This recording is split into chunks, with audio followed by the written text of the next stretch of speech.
તો દેશમાં પહેલીવાર ડ્રોનથી લોહીનો જથ્થો મોકલવાની સેવાનો પ્રારંભ ગુજરાતના વડોદરામાં થયો છે। છેલ્લા 3 મહિનામાં 2 ડ્રોનથી 8 કિસ્સામાં અંતરિયાળ વિસ્તારમાં લોહીની ડિલિવરી સફળતાપૂર્વક કરવામાં આવી।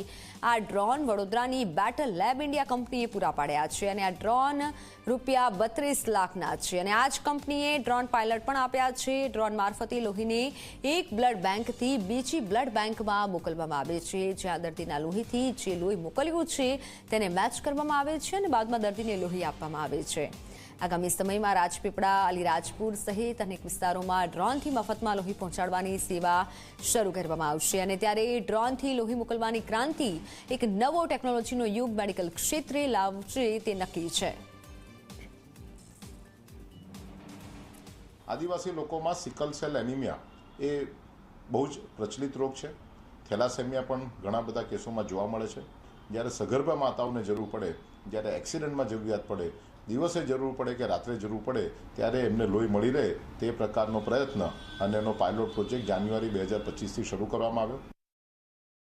અને 40 કિલોમીટર પર હારની સ્પીડ છે અને આપણને ડાયરેક્ટલી કોઈ બી દિશામાં ઉડાવી શકીએ છીએ।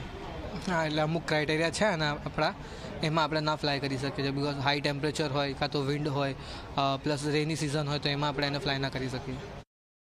મારી હોસ્પિટલમાં એક દર્દી આવેલું હતું, જેને સોનોગ્રાફી કરતા ખબર પડી કે બહેનને અંદર ગર્ભાશયમાં બાળક મૃત પામેલ હતું અને ગર્ભાશય ફાટી ગયેલ હતું, જેને અમારી મેડિકલ લેંગ્વેજમાં રપ્ચર યુટ્રસ કહેવામાં આવે છે।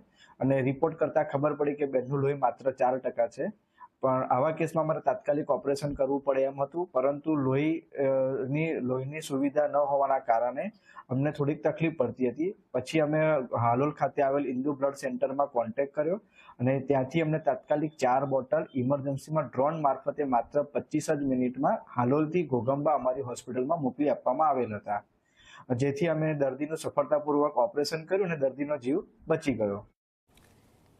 તો ઝી 24 કલાકના અહેવાલની ધારદાર અસર થઈ છે। ઝી 24 કલાકે વિદ્યાર્થીઓની